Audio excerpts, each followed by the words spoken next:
Topping today's news, the U.S. Vice President set to visit the Bahamas to meet with CARICOM leaders. Director of the cruise port responds to concerns by vendors before the official opening. The government set to introduce strengthened consumer protection laws, and 2 females shot in separate incidents, one involving a female suspect.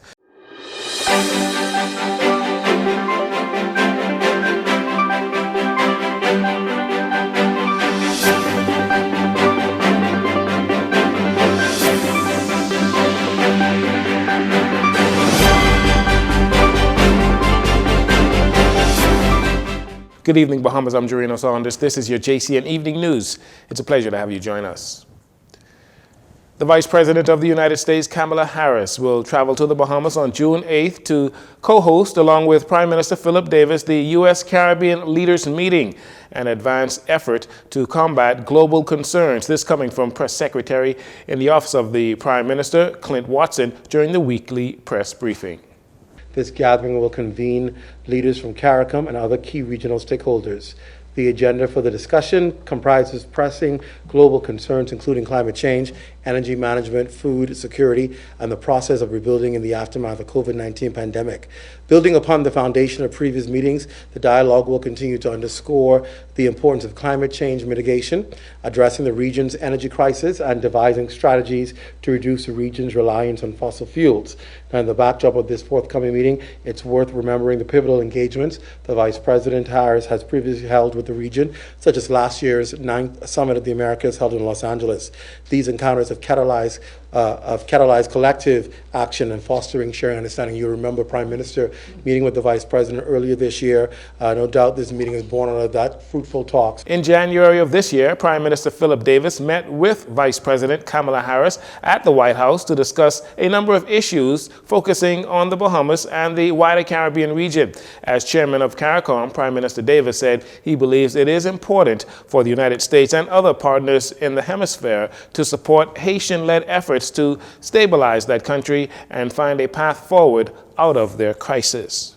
Consumer protection has been one of the much talked about subjects in the Bahamas in recent times, with complaints ranging from poor customer service to reneging on deals, while the government is about to introduce new consumer protection laws that will better protect consumers or customers on a number of levels. We hear more about the new bill in this next report.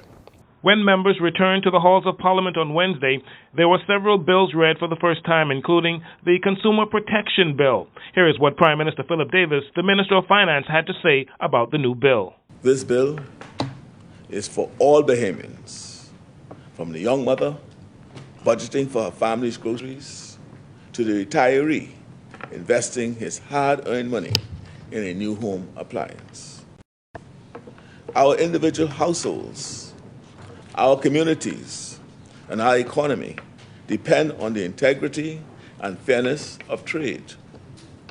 Over the years, the Consumer Protection Act that's present has served as a firm foundation in ensuring fairness in our markets. However, in an era of digital transactions, global markets, and rapidly evolving consumer needs and products, it's time for us to strengthen our laws, to adapt, and to better protect the interests of Bahamian consumers. The Prime Minister says the new bill corresponds with the government's blueprint for change and proposes a number of important amendments. These amendments directly correspond with our blueprint for change and our economic plan, and reflect our belief that consumer protections are critical to economic development, poverty reduction, and social well-being. Our economic growth depends upon a market which encourages healthy competition, drives innovation, and ensures customer satisfaction. The Prime Minister says at the heart of the new Consumer Protection Bill is a commitment to strengthening existing provisions for better clarity and comprehension. He says the new bill will also make it easier for consumers to lodge complaints. Under the new bill, consumers can make complaints even while outside the Bahamas. And we are expanding the list of who can make a complaint on behalf of the complainant. These changes reflect our commitment to inclusivity and accessibility, ensuring that all Bahamians have a voice and can seek redress when necessary. In a world that is increasingly digital, we recognize the need to streamline processes and make it easier for consumers to give evidence. To this end, the bill includes provisions to allow for virtual testimony, which will expedite investigations and support convenience for consumers.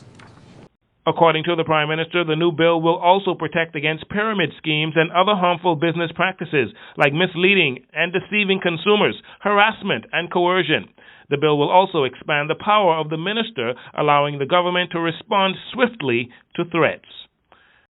As the country continues to rebuild after unforeseen setbacks to the economy, such as Hurricane Dorian and the COVID-19 pandemic, efforts have been made to improve trade in the country. The Bahamas Trade Commission looks to provide a number of solutions to economic diversification. Cale Campbell has more in this next report. A new comprehensive national trade policy announced yesterday by the Bahamas Trade Commission within the Ministry of Economic Affairs. Minister of Economic Affairs, Senator Michael Halkitis, explained that the national trade policy serves as a guide for steering the country in the right direction in terms of trade and economic diversification. It cannot be overstated how important having a comprehensive and cohesive trade policy is to our national development. This policy is a key component of a wider development strategy to diversify the economy, empower Bahamian businesses domestically and internationally, and lower the trade deficit.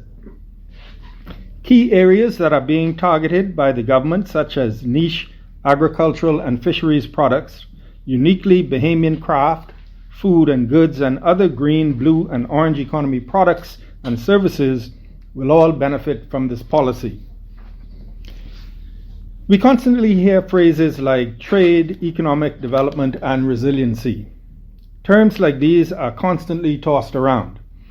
To properly appreciate their relevance to our economic future, we must stop to consider the impact that expanding international trade will have on our economy, as well as on individual businesses.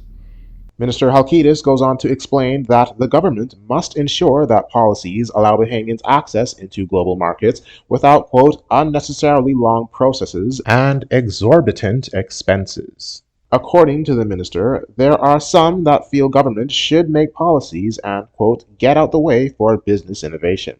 However, he believes the private sector and government should continue to work hand in hand.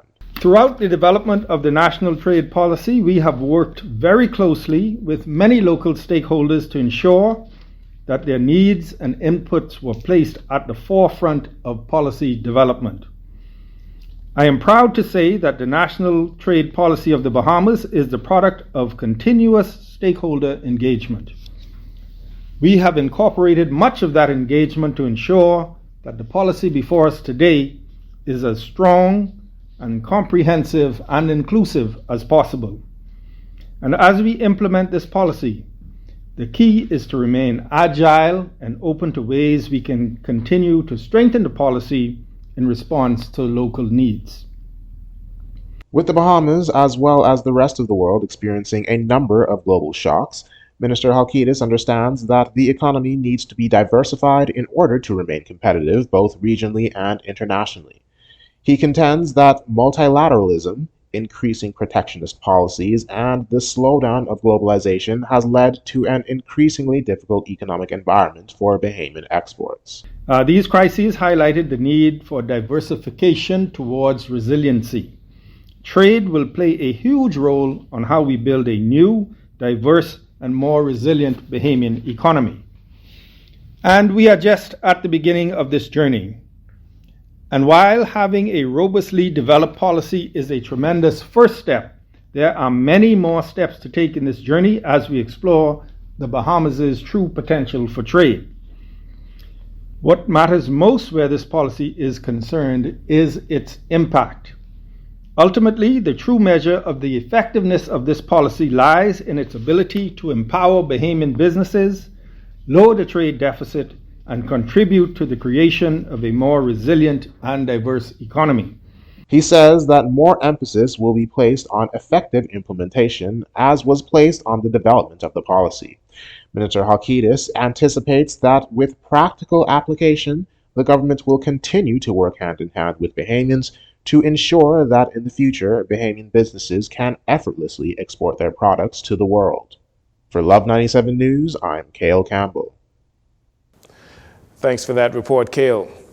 And finally, in this segment, the Minister of Economic Affairs, Senator Michael Halkitis, clearing the air following a notice from the Department of Inland Revenue, DIR, earlier this month, stating that effective June 2023, they will begin enforcement exercises regarding real property tax on all property, including commercial, residential, and foreign-owned vacant land. This caused an uproar as many Bahamians worried that the Department of Inland Revenue will begin seizing and selling homes if taxes are not paid. Minister Halkitis, during the Office of the Prime Minister's weekly press briefing, assuring the public that the Bahamian-owned occupied property will not be sold or seized. $822,167,685. That's delinquency, and that's broken down into various different segments. And so, for example, $226 million of that is owed by foreigners. And of that number as well, $235 million is commercial. That is properties that are either businesses or being rented and generating income. And so when you saw a power of sale, our intent is to try and put a dent into this. Imagine if we could collect all 822. That's probably not possible, but if we can collect a significant portion of it. And our view is that, particularly as it relates to foreign property owners, we are upping our efforts. And so what you saw was mainly targeted at chronic delinquents who have been delinquent for years and who are really chronic. I think there might have been some misinterpretation that this means that the government will be coming after Bahamian homeowners. Of that 822 million, only 155 million of that is for what we call owner-occupied, people who live in their homes. He goes on to say that this is a big problem that will mainly affect foreign-owned land. We are engaged in some activities now to go after them, for want of a better term, in terms of collection, and that is where our efforts will be targeted in the main. And I also want to say that the department has been very, very accommodating in terms of people who have questions or who have objections, etc., in terms of their taxes. So I wanted to say that we have a huge issue that we want to address.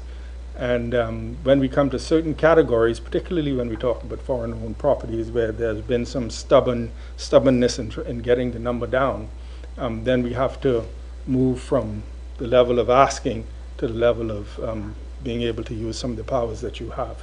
Minister Halkitis says he has seen the concerns and the government is not coming to seize or take your homes. We'll take a break here. We'll be right back after these commercials.